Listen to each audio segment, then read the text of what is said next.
దేవుని నామ స్తోత్రాలు. మీ అందరికి వందనాలు. దేవుని మాట్లాడిందాం కొద్దిసేపు సత్యం.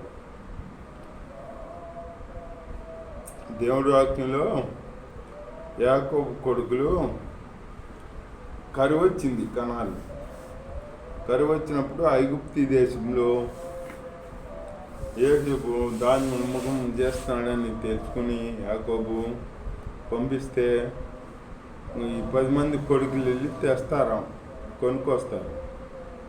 అది తెచ్చినవి అయిపోయినాక మళ్ళీ వెళ్ళాలంటే బెన్నామీను మా తమ్ముడు మాతో ఉంటేనే రమ్మన్నాడు ఆయన అని చెప్పారు. వీళ్ళు చెబితేను బెన్నామీను ఉన్నాడని అసలు ఎందుకు చెప్పారు అని అంటే అతను ఏగులు వారు అది ఇది అంటున్నారని అన్ని చెప్పాల్సి వచ్చింది. మేము తండ్రి కొడుకులమే కానీ యథార్థవంతులమే కానీ మేము ఏగు చూసేవాళ్ళం కాదు అని చెప్పాల్సి వచ్చిందని వాళ్ళు చెప్పారన్నమాట. దేవుడి స్తోత్రం, హల్లెలూయా.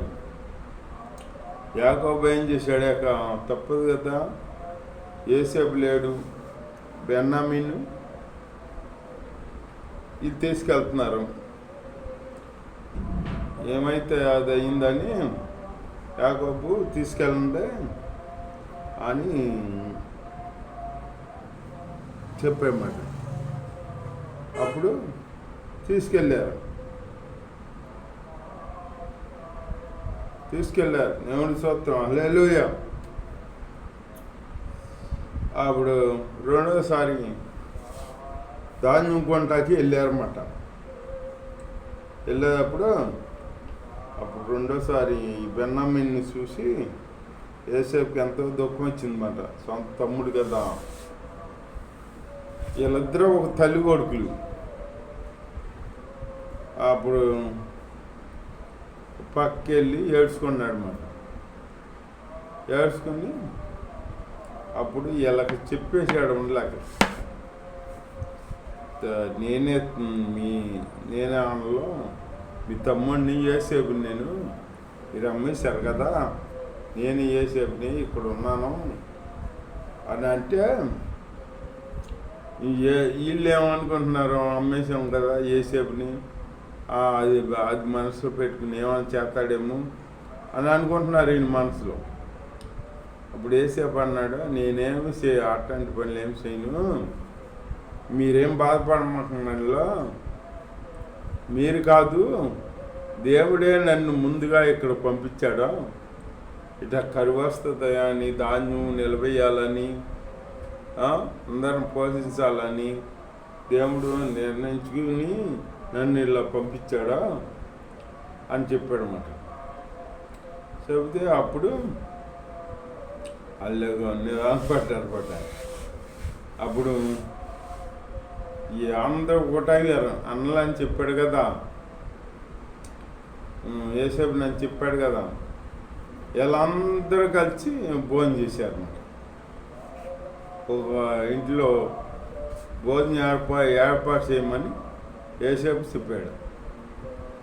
భోజనం చేశారు. అందరూ భోజనం చేసి ఈ బెన్యామీను ఇక్కడ ఉన్నాడు కదా, బెన్యామీను ఉన్నామంటే వాళ్ళేమో బెన్యామీను ఉంటే మా తండ్రికి మా ముఖం చూపించలేము అని చెప్పేసి అంటారు. బెన్యామీను లేకపోతే మీరు రావద్దు అని చెప్పాడు మా తండ్రి. ఆ తల్లికి పుట్టిన వాళ్ళు బెన్యామీను ఒకడే ఉన్నాడా అని చెబితే అప్పుడు ఈ నాన్నగారు బతికే ఉన్నాడా, ఎలా ఉన్నాడా, అలాగే యోగక్షేమాలు అడిగాడు అనమాట.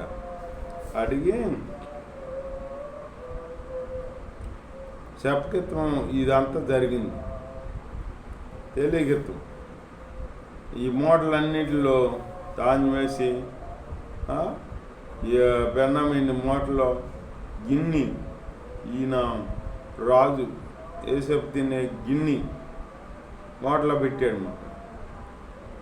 మూటలో పెడితే వాళ్ళు కొంత దూరం వెళ్ళాక వాళ్ళ దగ్గరికి వెళ్ళి, ఏంటి నిన్న అమ్మకస్తులన్నీ మేము ఆ ధాన్యం కొలిచిస్తే ఇది దొంగతనం చేస్తారా అని చెప్తే ఏంటి దొంగతనం చేస్తామంటే మేమేం తీసేస్తాము కానీ అంటే మీ మోడలు అయ్యి స్వర్ణం అంటే చూశారన్నమాట. చూస్తే ఆ మూటలన్నీ ఇప్పు చూశారు. ఈ దేంట్లో లేదు, ఈ బెన్నమ్మిన దాంట్లో ఉంది గిన్నె, రాజు తినే గిన్నె. ఆ గిన్నె ఉండమాలని అప్పుడు ఆ బెన్నమ్మిని మళ్ళీ తిరిగి యోసేపు దగ్గరికి వెళ్ళవలసి వచ్చింది. యోసేపు దగ్గర ఉంచుకుంటాకే ఈ ప్లాన్ వేసాడు అనమాట యోసేపు. అప్పుడు వీళ్ళు వెళ్ళారన్నమాట. అప్పుడు తర్వాత నిజం చెప్పాడు కదా, చెప్పినావా నాన్నగారు బాగున్నారా అది దాన్ని అడిగి నాన్నగారిని తీసుకుని మీ అందరూ వచ్చేయండి ఇక్కడికే ఎగుప్తికి మిమ్మల్ని పోషిస్తాను అని అన్నాడు యోసేపు. అనేటప్పటికి అప్పుడు వెళ్ళి ధాన్యం అయిపోయేదాకా తిని ధాన్యం అయిపోయినాక ఇక ఐగుప్తి అక్కడి కనాన్ నుంచి ఐగుప్తి వచ్చారన్నమాట.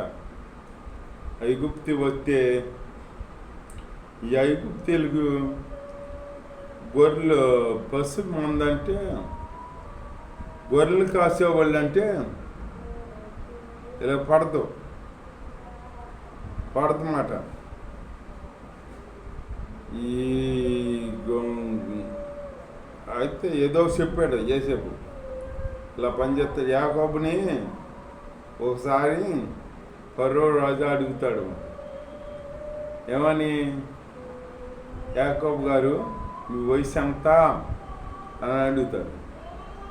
నా వయసు ఎంత అని, వయసు ఏముందే 130 సంవత్సరాలు అయినా కానీ అదంతా వ్యర్థంగానే గడిచిపోయింది అవన్నీ వ్యర్థం అన్నాడు యాకోబు.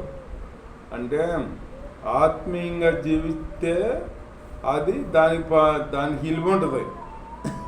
ఆత్మీయంగా జీవించకుండా లోకంలో జీవిస్తే అది అర్థమే. ఇప్పుడు చిన్నప్పుడు తండ్రి మోసం చేశాడు కదా, అన్నను మోసం చేశాడు కదా, అందరు మోసం చేశాడు, మోసం జీవితం అని అవన్నీ అర్థమే అన్నాడు అన్నమాట. అప్పుడు ఆత్మీయంగా జీవించిందే జీవితం.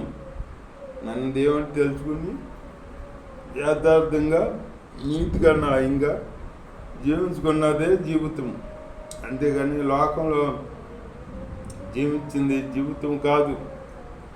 అది ఎట్లా వాడితే అట్లా జీవిస్తారన్నమాట.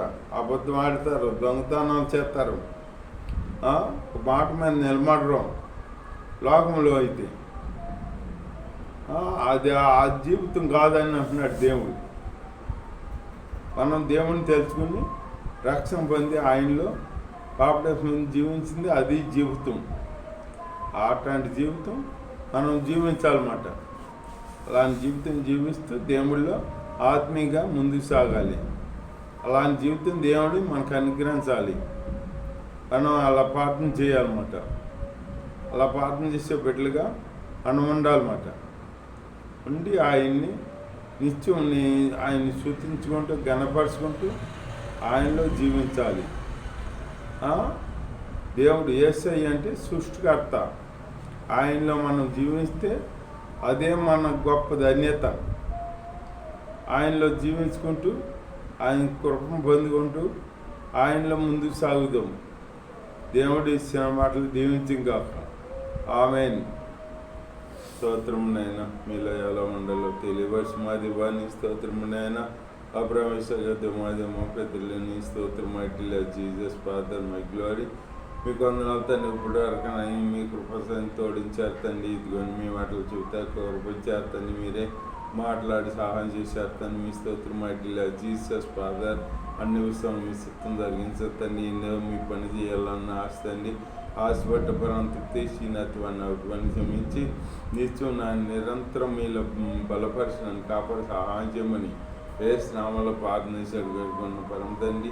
ఆమె సహాయం చేస్తున్నది నీకు ఎలా స్తోత్రాలు చెల్లించు పరమ తండ్రి.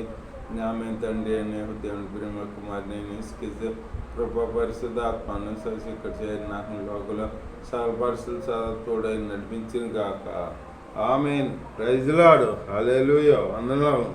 స్తోత్రం.